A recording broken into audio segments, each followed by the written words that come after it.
ओम तपोवन आश्रम। आइए हम सब ओम तपोवन आश्रम के बारे में जानें।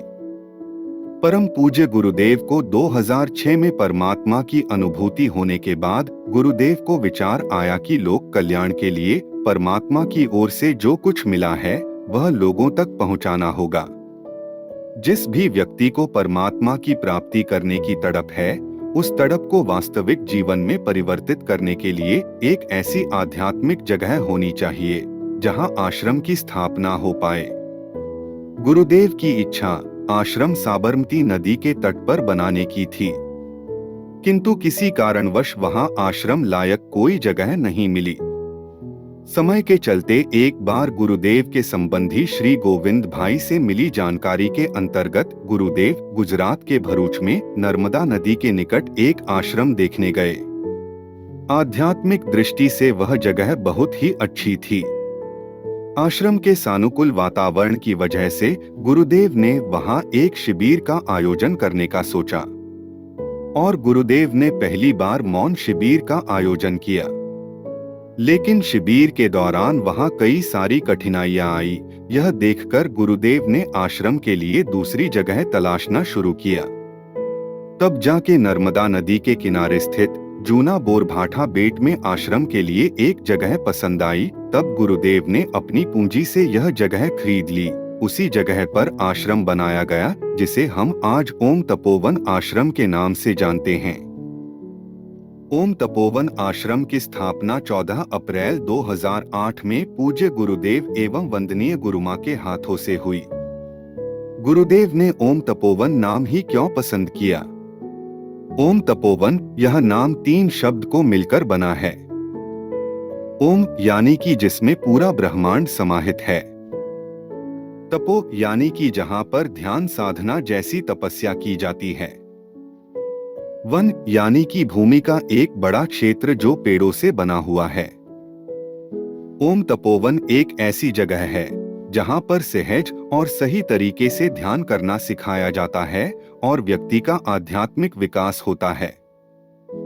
परम पूज्य गुरुदेव की यह परम इच्छा थी कि यह एक साधारण आश्रम मात्र न बनकर वह एक तपोभूमि बने, जिससे यहाँ आए प्रत्येक जीव मात्र को ब्रह्मांडीय ऊर्जा का लाभ हो। इसीलिए गुरुदेव ने ओम तपोवन नाम ही पसंद किया।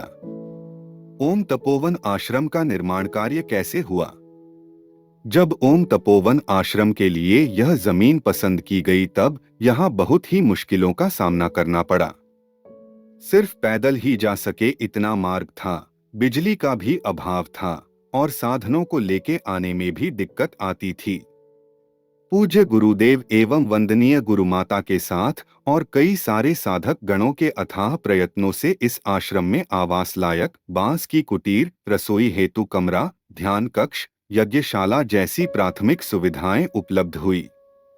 2009 में ओम तपोवन चैरिटेबल ट्रस्ट बनाकर गुरुदेव और उनके परिवार ने यह आश्रम लोक कल्याण हेतु दान कर दिया। तभी से परम पूज्य गुरुदेव एवं वंदनीय गुरुमा ही नहीं, बल्कि ओम तपोवन चैरिटेबल ट्रस्ट के सभी ट्रस्टीगण और साधक गण भी लोक कल्याण के इस पावन पथ पर अपनी सेवाएं दे रहे हैं। पूज्य गुरुदेव के सानिध्य में रहकर उनके मार्गदर्शन अनुसार बहुत से साधकों ने ओम तपोवन आश्रम में ध्यान साधना करके परमात्मा की ऊर्जा का अनुभव किया है। इसी वजह से इस भूमि का कण कण प्राण ऊर्जा से भरा हुआ है और यह भूमि ठीक गुरुदेव की इच्छा अनुसार एक तपोभूमि बन गई है। समय रहते साधक गण के तन, मन और धन के सहयोग से आज जो आप देख रहे हैं, ऐसे सुसज्ज ओम तपोवन आश्रम का नवनिर्माण हुआ। यहाँ आने वाला हर एक जीव परम आनंद एवं शांति की अनुभूति प्राप्त करता है। ऐसे ही तरंगों की अनुभूति यहाँ मिलती है। इसी वजह से ओम तपोवन आश्रम यह कहता है कि आइए, बैठिए और अनुभव कीजिए। ओम तपोवन चैरिटेबल ट्रस्ट के कार्य क्या है? ओम तपोवन चैरिटेबल ट्रस्ट के द्वारा पूज्य गुरुदेव के मार्गदर्शन अनुसार बहुत सारे लोक कल्याण के कार्य चल रहे हैं। ओम तपोवन चैरिटेबल ट्रस्ट का प्रमुख हेतु परम पूज्य गुरुदेव के सानिध्य एवं मार्गदर्शन में परमात्मा प्राप्ति का सहजता से अनुभव कराना है। परमात्मा प्राप्ति के लिए इस ध्यान साधना को परम पूज्य गुरुदेव ने अलग अलग भाग में विभाजित किया है, जैसे कि प्रारंभिक शिविर, स्पंदन शिविर, मौन शिविर, हिमालय शिविर, मिड ब्रेन एक्टिवेशन शिविर। आइए संक्षिप्त में जानें इन शिविरों के बारे में। प्रारंभिक शिविर। यह शिविर 3 दिवसीय होता है। शिविर के दौरान यह ज्ञान दिया जाता है कि परमात्मा का स्वरूप क्या है, आत्मा परमात्मा का परिचय, शरीर का आत्मा से संबंध, धर्म और विज्ञान को कैसे जोड़ा जाए, ध्यान के मार्ग पर मार्गदर्शन, सनातन धर्म की समझ, मौन पर मार्गदर्शन, ध्यान मार्ग में आयुर्वेदिक औषधि के लाभ क्या है, सद्गुरु की पहचान और शक्तिपात दीक्षा का ज्ञान दिया जाता है। यह थी प्रारंभिक शिविर के बारे में जानकारी। स्पंदन शिविर। यह शिविर 5 दिवसीय होता है। यह शिविर वेव्स ऑफ यूनिवर्स के नाम से भी जाना जाता है। शिविर में केवल वही साधक भाग ले सकते हैं जिन्होंने प्रारंभिक शिविर किया हो और शक्तिपात दीक्षा ली हो। परम पूज्य गुरुदेव के द्वारा साधक को अत्यंत सूक्ष्मता में कैसे जाना है, इसका ज्ञान दिया जाता है। इस शिविर में साधक के शरीर के शक्ति केंद्र खुलते हैं। स्थूल, सूक्ष्म और कारण जगत को पहचानकर परमात्मा की भाषा पश्यंती को सिखाया जाता है। इस सृष्टि के समस्त पदार्थ के सकारात्मक और नकारात्मक स्पंदन को समझना सिखाया जाता है। शरीर के 7 चक्रों के स्पंदन की समझ दी जाती है। वास्तु के अनुसार भवन का स्पंदन कैसे देखना है, इसकी जानकारी दी जाती है। स्पंदन को समझकर परमात्मा को कैसे प्राप्त करें, इसकी विस्तृत जानकारी दी जाती है। यह थी स्पंदन शिविर के बारे में जानकारी। मौन शिविर। यह शिविर 11 दिवसीय होता है। इस शिविर में केवल स्पंदन शिविर कर चुके साधक ही भाग ले सकते हैं। इस शिविर के लिए साधक का चयन पूज्य गुरुदेव द्वारा किया जाता है। इस शिविर में साधक को वाणी से ही नहीं किंतु मन से कैसे मौन रहना है, इसकी गुरुदेव द्वारा शिक्षा दी जाती है। मौन शिविर का मुख्य उद्देश्य गुरुदेव द्वारा ध्यान की गहराई में ले जाकर स्वयं की पहचान करके परमात्मा की अनुभूति करवाना है। साधक को अध्यात्म जगत में नए जन्म का अनुभव करवाया जाता है। यह थी मौन शिविर के बारे में जानकारी। हिमालय शिविर।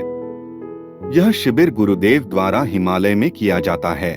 शिविर 11 दिवसीय होता है, जिसमें 6 दिनों तक हिमालय की पवित्र अलग अलग जगहों का दौरा किया जाता है और वहां के स्पंदन को देखने का तरीका सिखाया जाता है। वहां अतिसूक्ष्म स्पंदन को देखना और उसे समझना सिखाया जाता है। अगले 5 दिनों तक मौन के साथ ध्यान कराया जाता है और शरीर की विभिन्न शक्तियों का बोध एवं ज्ञान दिया जाता है। ध्यान के माध्यम से परमात्मा का अनुभव करवाया जाता है। यह थी हिमालय शिविर के बारे में जानकारी। मिड ब्रेन एक्टिवेशन शिविर। यह शिविर बच्चों का समग्र विकास, आध्यात्मिक जगत को समझने और बच्चों की बुद्धिमत्ता को बढ़ाने में मदद करने के लिए आयोजित किया जाता है। इस शिविर में 8 से 16 वर्ष की आयु के बच्चे भाग ले सकते हैं।